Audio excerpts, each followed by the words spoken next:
யார் ரொம்ப பங்க்சுவலா இருப்பாங்க? நானா பேர் வைபவா? சொல்லு. அம்மா அஸ்வின். வைபவோட கம்பேர் பண்ண நான் தான் இல்லை சார். ஆமா ஆமா கண்டிப்பா. ஓகே.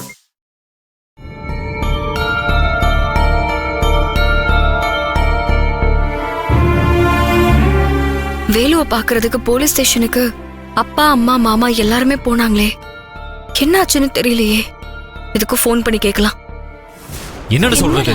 தம்பி உள்ள தூக்கி வச்சிருக்கானுங்க. காரணம் கேட்ட சொல்ல மாட்டேங்கிறானுங்க. வேணும்னே பண்றானுங்க. சொல்லுங்க மாமா. இப்படி எல்லாம் கேட்டா திமிராதான் பதில் சொல்லுவாங்க. நாம லாயரோட வருவோம்.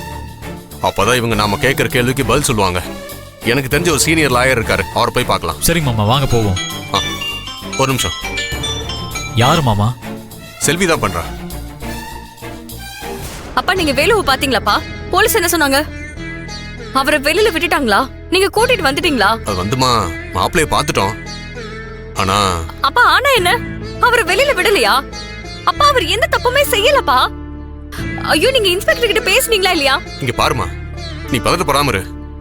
எப்படி மாப்பிள்ளைய நான் வெளியே கொண்டு வந்துருவேன்? போலீஸ் ஸ்டேஷன்ல மரியாதை இல்லாம பேசுறாங்க.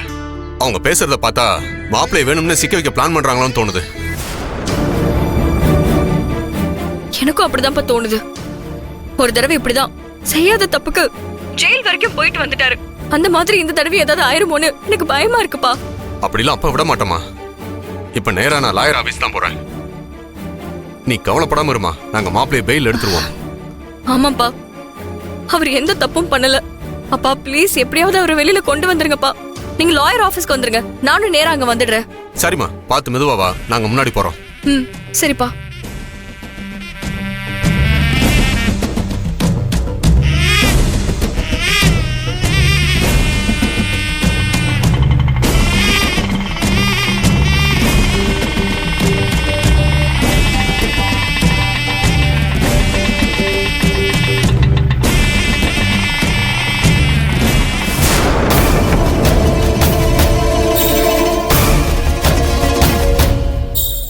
டேய், இனி உன் குடும்பத்திலிருந்து உன்னை பார்க்க வர்ற எவனாவது உனக்கு சிபாரிசு பண்ணிட்டு உள்ள வந்தான்னு வையே, வர்ற அத்தனை பேரையும் தூக்கி லாக்அப்ல வச்சிருவேன்.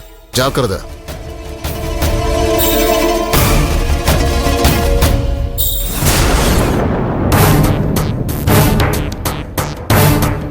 தரப்பா.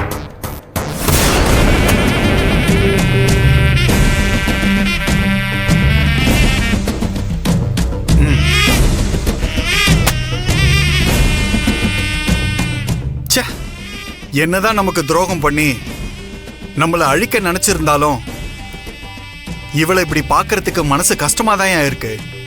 வாழ வேண்டிய பொண்ணு நம்மளை எதிர்த்ததுனால இப்படி அனாதை போனமா போக வேண்டியதாயிருச்சு. என்ன சார் இறக்கமா? அவ மட்டும் உயிரோட இருந்திருந்தா நம்ம எல்லாம் ஜெயிலுக்கு தான் போயிருந்திருக்கணும். சார் கேட்கணும்னு நினைச்சேன், போலீஸ் ஸ்டேஷன் போனீங்களே, என்ன சார் ஆச்சு? அந்த இன்ஸ்பெக்டர் நம்ம டீலிங்க்கு ஒத்துக்கிட்டாரா? அதெல்லாம் ஒத்துப்பாரு. நாம பேசுற விதத்துல பேசினா நாம என்ன வேலை சொன்னாலும் செய்வாங்கடா. பணம் தான் எல்லாமே. அந்த இன்ஸ்பெக்டர் கிட்ட பேசி வழிக்கு கொண்டு வந்துட்டேன்.